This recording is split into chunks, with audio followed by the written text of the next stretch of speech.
성경을 보면 풀리지 않는 커다란 의문점 하나가 있었습니다.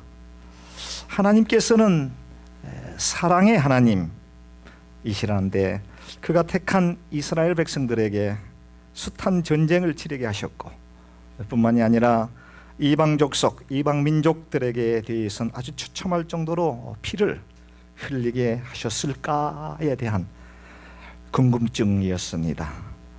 여러분들은 이 같은 의문점 갖지 않으셨습니까? 왜 하나님께서 사랑의 하나님이신데 이토록 처참하게, 정말 말로 표현하기 어려울 정도로 잔인하게 전쟁을 허락하셨을까에 대한 그런 궁금증이었습니다.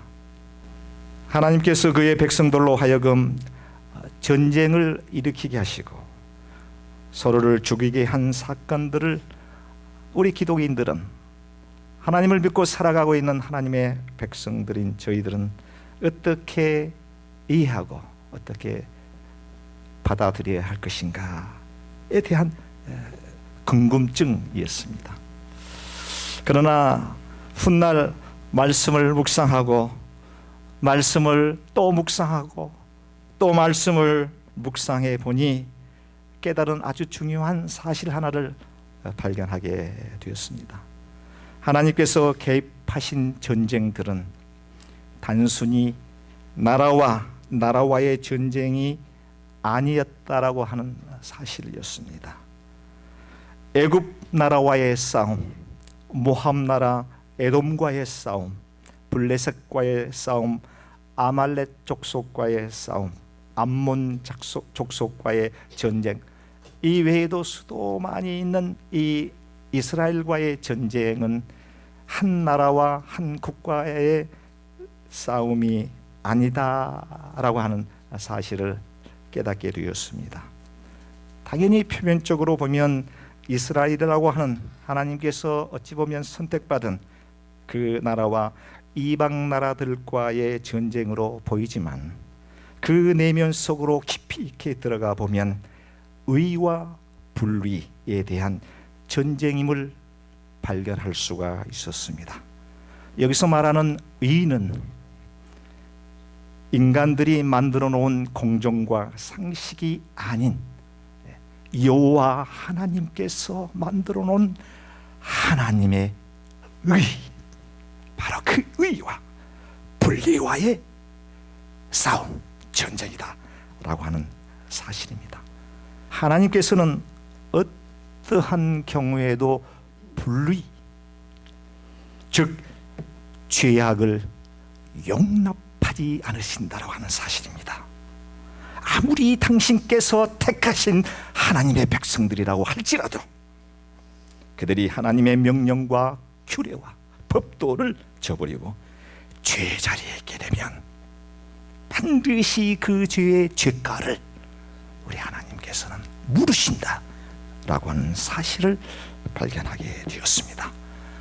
이방 사람들의 손을 빌리기도 하고요, 기근이나 혹은 전염병이나 혹은 전쟁을 통해서 그 죄에 대한 대가를 우리 하나님께서는 반드시 물으신다라고 하는 사실입니다.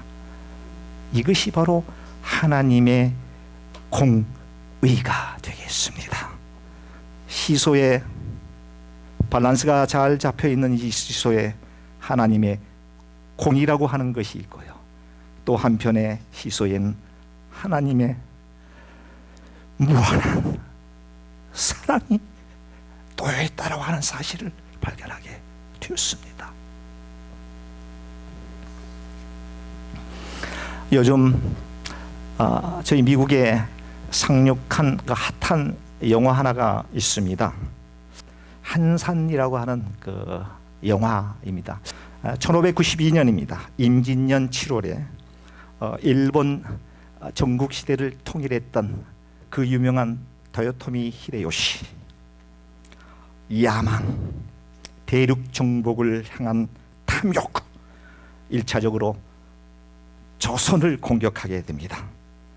그들이 최신식 무기, 조총, 대포라고 그럽니다. 이 조총으로 무장된 이 사무라이들이 무차별 양민들을 학살하고 마을을 아주 처참할 정도로 불태우는 만행을 저질렀던 전쟁, 임진왜란을 바탕으로 되어진 우리 이순신 장군에 관련되어 있는 영화였습니다. 이 영화에 아주 충격적인 하나의 그 대사가, 명대사가 저의 가슴을 확 치게 되었습니다. 일본의 해군의 총사령관이었던 와키자키 야스하루라고 하는 이 가신의, 이 대장의 가신인 어떠한 사무라이가 조선군에 의해서 생포가 되고 이순신 장군에게 문초를 당하는 장면이 이렇게 비치게 됩니다. 그가 이제 이순신 장군에게 따지듯 질문을 합니다. 이 전쟁은 우리 대일본과 조선과의 전쟁이 아닙니까? 니혼또 조센노우 센서, 조선과 일본과 이 조선과의 전쟁이 아닙니까? 라고 이 가신, 이 사무라이가 이순신 장군에게 그렇게 얘기를 합니다. 그 얘기를 듣고 있던 우리 이순신 장군께서 이 전쟁은 조선과 일본의 전쟁이 아니요 오직 의와 불의와의 싸움이니라. 그래서 그 가신이 완전히 이순신 장군에게 굴복해버리고 자신의 나라의 전쟁에 가담하지 않고 이순신 장군의 신복에 대해서 아주 싸우는 그와 같은 장면을 보게 되었습니다. 오늘 본문은 다윗과 아말렉과의 처절한 전쟁을 치르고 난 이후에 일어난 일에 관한 스토리가 소개되고 있습니다. 다윗은 살기 위해서 자신의 2명의 아내와 자식들과 그리고 그를 추종하는 추종자 600명을 데리고 어디로 갑니까? 블레셋, 가드라고 하는 아기스 왕에게 결국은 그 망명을 갑니다. 도망을 가게 됐다라고 하는 것이죠. 살기 위해서. 근데 여러분 좀 이상하지 않습니까? 다른 사람은 몰라도 다윗이 블레셋 나라에 도망을 갔다라고 하는 사실 좀 희한하죠. 네. 여러분도 그 다윗과 골리앗의 전쟁 스토리를 잘 알고 계실 것입니다. 그 골리앗이라고 하는 장수가 블레셋 가드 출신입니다. 본적지가 가드 사람입니다. 그런데 골리앗을, 블레셋 장수 골리앗을 누가 죽였습니까? 소년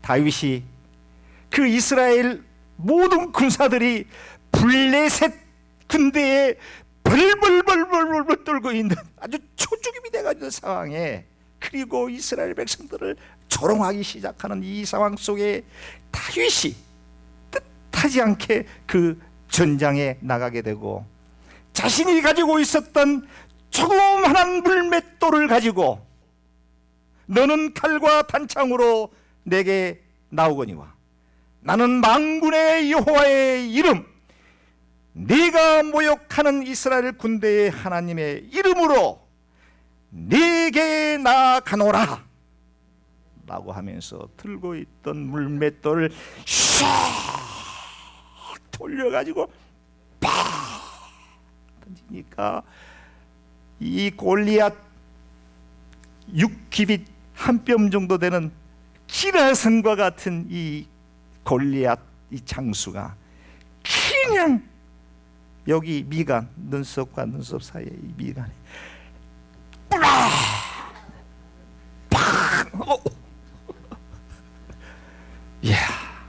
그래 결국은 이스라엘이 그 다윗에 의해서 블레셋 나라라고 하는 날이 완전히 전쟁에서 패배를 하게 되고 이스라엘 나라에게는 결국은 승리를 안겨주었던 바로 그 적국이 블레셋, 그것도 골리앗의 고향 가드에 이제 사울의 살해 위협에 피하기 위해서, 그걸 모면하기 위해서 거기 숨어 들어갔다라고 하는 이 내용이 본문 앞절에 쭉 기록이 되어 있습니다. 사울의 영역에서만 벗어나게 되면 그가 나를 죽이지는 않겠지라고 하는 생각으로 결국은 그곳으로 피해 가게 됩니다. 아기스라고 하는 이 왕으로부터 신뢰를 받게 되고요, 그 지역에 시글락이라고 하는 그 지역을 분할받게 되어서 거기서 이제 두 아내와 자식들과 그를 추종하는 600명의 이제 이스라엘 백성들이 함께 거기서 터를 잡고 장작 1년 6개월, 1년 4개월, 16개월 동안을 거기에서 이제 거주하게 됩니다. 1년 4개월 동안. 아마도 성경에는 그런 내용이 기록이 되어 있지 않지만 아마도 이 다윗 입장에서는 자기가 과거에 처부쉈던 이 블레셋 가드 지역에서 살고 있다라고 하는 것 자체가 심적으로 엄청난 그런 정신적 그 압박이 있었을 것이라고 생각을 해봅니다. 다윗은 하나님을 향한 믿음과 자신의 조국 이스라엘에 대한 애국심을 생각해 볼 때에 비록 길지 않은 1년 4개월이라고 하는 이 기간 동안에 사울의 살해 위협으로부터 살기 위해서 그 땅에 살고는 있지만 그의 마음은 어떠했을까? 그의 심정은 어떠했을까? 아마도 굴욕적인 어떠한 상황을 많이 경험했으리라고 봐집니다. 이렇게 힘든 암울한 시절을 보내고 있던 상황 속에 아주 엄청난 사건을 당하게 되는데요, 다름 아닌 아말렉 족속으로부터의 그들이 유일하게 살고 있었던 시들락이라고 하는 지역을 이제 아말렉 족속이 침공하게 되고요, 마을을 완전히 초토화시켜 버렸습니다. 다윗이 한 3일 정도 어디 떠나 있다가 그 마을에 와보니 마을은 완전히 불로 다 타버렸고요, 다윗의 두 아내, 사랑하는 자녀들은 이미 인질로 붙들려 가버렸습니다. 뿐만 아니라 늙은 분이든 젊은 분이든 여자들은 한 명도 죽이지 않고 다 사로잡아 버렸습니다. 이런 처참히 무너져 버린 광경을 바라보던 다윗과 그의 백성들은 4절에 그와 함께한 백성이 울 기력이 없도록 소리를 높여 울었더라. 얼마나 기가 막히고 정말로 어떻게 표현할 수 없을 정도로 거기에 사울의 그 핍박에 피해서 자신의 원수 나라인 블레셋 그 나라에서 살아보겠다고 거기에서 1년 4개월 동안 터를 닦고 아내와 자녀들과 600명의 이스라엘 병사들과 뭔가 살아보려고 했던 그 상황을 아멜렉이라고 하는 족속들이 와가지고 다 완전 산산조각을 내볼 뿐만 아니라 아내와 자식들을 인질로 데려가 버리고 모든 여성들을 다 사로잡아 버리고 그야말로 사면초가 그런 상황이 펼쳐니 울 기력이 없었다. 성경이 이렇게 기록하고 있어요. 얼마나 기가 막혔으면, 얼마나 통곡을 했으면 더 울 힘이 없다. 완전히 넉다운이 되어버린 상태에 되었습니다. 머나먼 타국에서 도망자의 신세로 겨우 목숨만을 연명하며 숨죽인 채 살아왔던 다윗과 그의 백성들은 말로 표현할 수 없는 절망의 슬픔, 아말렉 족속에 대한 엄청난 분노, 그들을 어떻게 하면 복수할 것인가에 대한 복수심으로 정말 불타오르게 되었습니다. 30장 8절에 보게 되니까요, 그러한 상황 속에서도 다윗은 어려운 역경과 환난을 만날 때마다 여호와 하나님을 반드시 찾았다라고 하는 내용이 나옵니다. 하나님을 통해서 자신이 처해 있는 그러한 어려운 문제들을 해결받는 아주 정말 하나님에 대한 그 신뢰는 정말 아주 1등이었던 것 같아요. 30장 8절을 제가 읽어드리겠습니다. 다윗이 여호와께 묻자와 이르되 내가 이 군대를 추격하면, 이 군대라고 하는 것은 아말렉 족속들을 얘기하는 겁니다. 추격하면 따라잡겠나이까 하니 여호와께서 그에게 대답하시되 아말렉 그들을 쫓아가라. 네가 반드시 따라잡고 도로 찾으리라. 여호와 말씀이 다윗에게 이와 같은 확실한 기도의 응답을 주고, 그 응답을 받은 이 다윗은 이제 아말렉 족속을 응징하기 위해서 출정하게 됩니다. 출정하게 되는데요, 병사들이 600명의 병사들 가운데 드솔 시내를 건널 수 없는, 아마도 드솔 시내를 건너야지만이 아말렉 족속들이 살고 있는 그 진영에 도달할 수가 있었던 것 같아요. 근데 드솔이라고 하는 그 시내가가 얼마나 큰 강인지는 저는 잘 모르겠습니다만, 거기를 건널 수 없는 연약한 사람들 한 200명 정도를 골라가지고 너들은 이 전쟁에 참여하지 말고 여기 그냥 기다리고 있거라 라고 하고 400명만을 데리고 아말렉 진영에 결국은 야심한 밤을 타서 침투하게 됩니다. 딱 진지에 도착을 해보니까 아연질색, 자신들로부터 약탈해간 것들을 갖고 흥청 많고 마셔라 간바이 붓고 숨을 주고 난리가 난 사이에 이제 전쟁에 이것은 이제 축제를 벌이고 있는 거죠. 아마도 여기 성경에는 기록이 되어 있지 않습니다만은 아마 다윗의 두 아내도 거기에서 그 아말렉 족속들에게 시중을 들고 있지 않았냐, 그런 생각을 해보게 됩니다. 그랬겠죠. 데리고 가서 뭐하러 데리고 갔겠어요. 거기서 술 따르게 하고 춤추는데 같이 거기서 보조하게 하고 아마 이랬지 않겠어요. 다윗이 볼 때에 도저히 참을 수 없는 분노와 수치감과 샤막하게 쳤을 거라고 생각. 이놈들을 어떻게 해야 될까? 피가 아마 거꾸로 쏟는 듯한 그 같은 그 어떤 그 상황이 아니었겠는가, 이렇게 생각을 해봅니다. 그렇지 않겠습니까?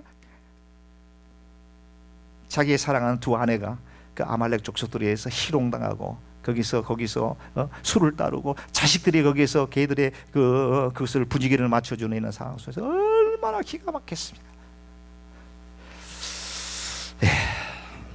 결국 아말렉과의 이 치열한 전투, 새벽부터 그 다음날 저녁까지 싸웠다고 합니다. 한 이틀 동안을 싸운 거예요.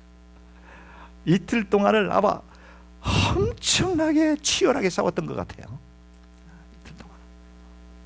결국은 이 전쟁에서 여호와 하나님의 말씀대로 승리를 거머쥐게 됩니다. 약탈당했던 모든 것을 되찾았습니다.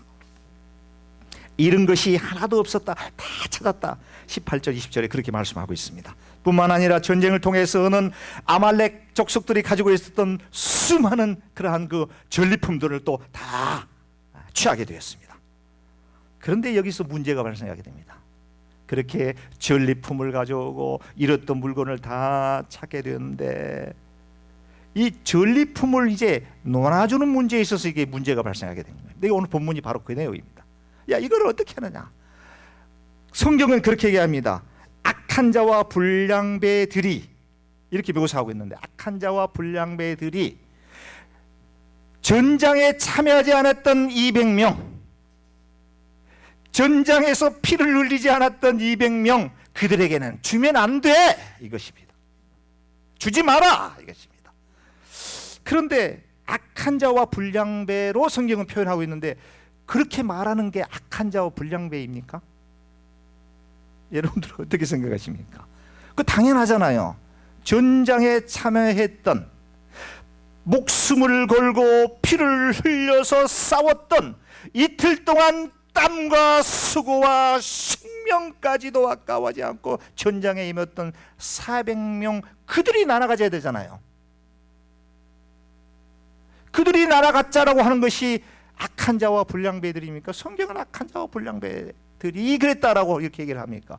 어떻게 생각하십니까? 제가 아무리 생각해도 당연한 건데 라고 생각을 했습니다. 그런데 23절에서 24절 보니까요, 다윗이 이르되 나의 형제들아, 여호와 하나님께서 우리를 보호하시고 우리를 치러 온 그 군대를 우리 손에 넘겨 주었은즉 그가 우리에게 주신 것을 너희가 이같이 못하리라, 이런 말씀을 합니다. 무슨 말씀입니까? 이 전쟁은 너희들 400명이 많이 치른 전쟁이 아니라 너희의 배후에서 하나님께서 역사하시고 너희의 배후에서 하나님께서 힘주시고 하나님께서 지혜를 주시고 하나님께서 능력을 베푸시셔서 이겼지 않느냐. 그러니 너희들 400명만이 그 전쟁에서 승리했다고 얘기하지 마라 라고 하는 것이 하나님의 위대한 종 다윗의 이야기였습니다. 사회, 저희 교회는 그렇게 숫자가 많지 않기 때문에 모두가 다 이 사역에 참여합니다. 때로는 그 사역에서 열애된 분도 계십니다. 친교를 하는데 거기에 참여하지 못하는 사람도 있을 것입니다. 하고는 싶지만 이런저런 이유로 인해서 참여하지 못한 분도 계실 줄 압니다. 어떠한 봉사를 할 때에도 그래 참여해야 되는데 그럼에도 불구하고 나는 아직 믿음이 약해서, 나는 아직까지 힘이 좀 약해서 그 사역에 참여하지 못할 때도 있습니다. 그러한 사람들에게 교회에서 취하게 될 하나님의 은혜를 공정하게 그들에게도 논하라. 그들도 기억해라. 공동체를 위해서. 하나님께서 오늘 설교의 제목이 뭐죠? 축복은 함께 나누는 것입니다. 축복을 함께 나눌 때 우리 하나님께서는 더 큰 축복을 주신다라고 하는 사실을 깨닫게 되었습니다. 그것이 바로 하나님의 셈법이었습니다. 다윗의 위대함을 다시 한번 상기해 보겠습니다. 첫째 23절, 여호와 하나님께서 우리를 지키시고 여호와 하나님께서 이 전쟁을 도우셨다라고 하는 하나님의 역할을 바로 인식하고 있었다. 이것입니다. 성도 여러분, 코로나19의 열악한 상황 속에서도 수많은 사람들이 질병으로 인해서 목숨을 잃어가는 상황 속에서도 하나님께서 지키시고 하나님께서 건강을 주시고 오늘 이 자리에 하나님께 예배드릴 수 있도록 하신 것은 누구의 은혜입니까? 내가 건강해서, 내가 운동을 많이 해서, 내가 영양제 맛있는 것을 많이 먹어서 건강해서 그렇습니까? 아닙니다. 하나님께서 지키지 아니하셨으면, 하나님께서 돌보지 아니하셨다면 결코 우리는 이 자리에 설 수 없습니다. 그걸 우리가 인식해야 된다고 하는 점입니다. 두 번째 다윗이 깨달은 것은요, 몸이 비록 약해서 전쟁터에 직접 참여하지 못했던, 직접 목숨을 걸고 피를 흘리지 못했던 연약한 사람들을 인식했다, 돌봤다, 그들을 배려했다. 배려하는 마음, 공동체를 생각하면서 배려했다라고 하는 놀라운 사실을 발견하게 되었습니다. 아마도 그 200명은 직접 전장에 참여하지는 않았지만 두솔 시냇가를 건너가지 못하고 자신의 형제가 다윗이 이기는 병사들과 아말렉과의 치열한 전쟁을 할 때, 주여 여호와 하나님 아버지 도우셔서 하나님께서 복을 내리셔서 저들에게 축복하시고 하나님 이 아말렉과의 불의와의 전쟁에서 우리가 승리할 수 있도록 하나님 붙들어 주옵소서 눈물로 기도했을 줄 압니다. 그렇기 때문에 다윗은 그것을 생각했다라고 하는 것이죠.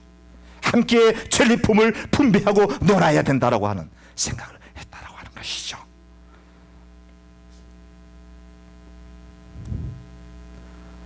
이와 같은 것이 하나님의 셈법이요, 하나님을 믿고 살아가고 있는 저와 여러분들의 아주 고귀한 하나님께서 기뻐하는 셈법이다라고 하는 생각을 해보게 됐습니다. 마지막으로 2002년도에 제가 옥톤에 있는 그 월드비전 교회를 처음에 원로 목사님 가족과 또 두 분 이렇게 우리 권사님과 같이 교회를 시작했던 것 같습니다. 첫 번째 예배를 드리게 되는데 한 30여 명 새신자들이 나오게 되었습니다. 깜짝 놀랐습니다. 물론 미국 교회 그 옥톤 베프티스트 그 미국 교회 측에서도 갑자기 서너 명 이렇게 모이다가 한 30명 정도가 예배당에 나오니까 시끌벅적하고 아이들이 막 뛰돌고 아주 야단법석이 되었습니다. 숫자적으로 갑자기 교회가 붕이 되게 되니까 미국 교회에서 일주일 안에 예배당 비워라 이런 최후 통첩을 받게 되었습니다. 일주일 안에 어떻게 예배당을 비울 수 있을까요? 그 이유인즉슨 아이들이 장난감을 함부로 가지고 놀고 전기도 끄지 않고 에어컨 빵빵하게 틀어놓고 그냥 가버리고 이런 그 무질서한 그런 행동들. 그 교회인 숫자가 작았을 때는 전혀 문제가 되지 않던 그런 상황 속에 교회가 애들이 많아지고 이렇게 하게 되니까 이제 그런 일들이 이제 발생이 됩니다. 벌벌벌 떨다가 우리 미국 전도사님 통해 가지고 미국 목사님 그 설득해 가지고 한 달간만 여유를 좀 끌도록 해라 해서 그 미국 데이빗 굿이라고 하는 전도사님이 가서 이제 미국 목사님 잘 설득해 가지고 한 달간 여유 기간을 잡고 예배당 초소를 찾는데 한 달 안에 이게 찰 수가 있습니까? 아마 우리 여기 목사님들 아마 경험 많이 하셨을 거예요. 예배당 장소 적당한 예배당 찾지 못해가지고 버크의 커뮤니티 센터가 한 5군데가 있더라고요. 거기는 버크에 살고 있는 그 주민들을 위해서 만들어 놓은 그런 센터였습니다. 생일 파티를 한다든가 환갑연을 한다든가 할 때 오픈하는 그런 장소네. 그거를 우리 버크에 살고 있는 교인 한 분이 당신의 이름으로 예약을 해가 어포인트먼트를 잡아가지고 A라고 하는 곳이 가능하면 거기에서 예배를 드리고 또 거기가 안 되고 B라고 하는 곳에 가능하게 되면 B라고 하는 곳에 예배를 드리고 이제 옮겨 다닙니다. 왜냐하면 그게 우리 마음대로 쓸 수 있는 공간이 아니었거든. 그러다가 꽉 차 있으면은 파크에 가서 야유 예배를 드립니다.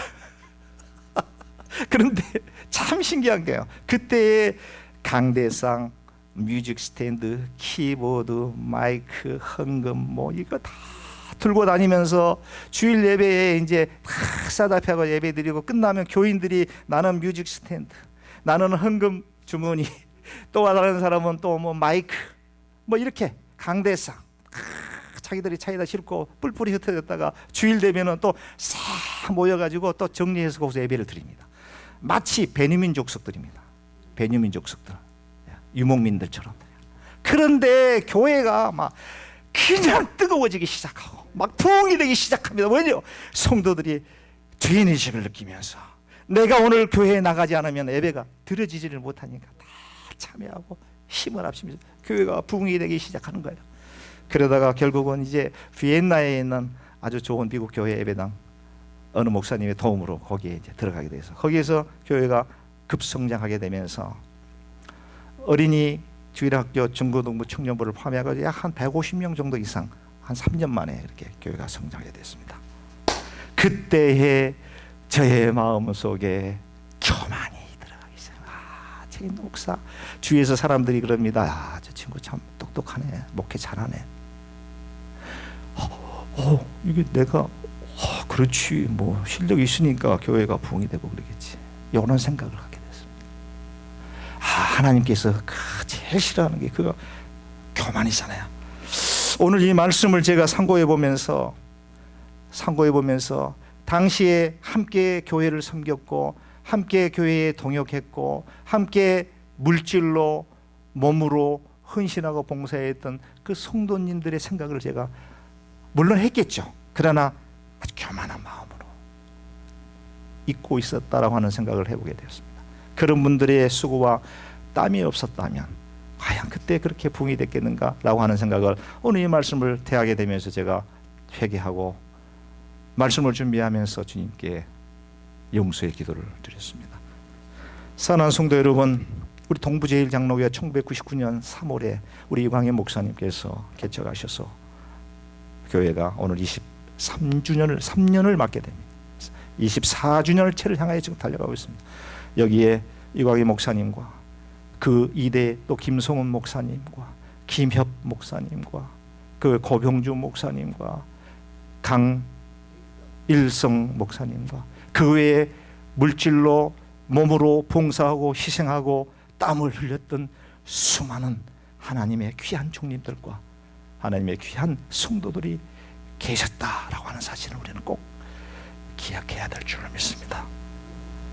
우리 동부 제1장로교가 이러한 분들의 희생과 노력을 자양분으로 삼아서 워싱턴 지역에서 가장 모범적인 교회로 발돋움할 수 있도록 여러분들 힘을 내시고 기도에 힘쓰고 성령의 충만함을 받아서 하나님께서 우리에게 맡기신 귀한 사명을 힘있게 감당할 수 있는 능력의 성도들이 다 되시기를 주 예수 그리스도의 이름으로 축복합니다.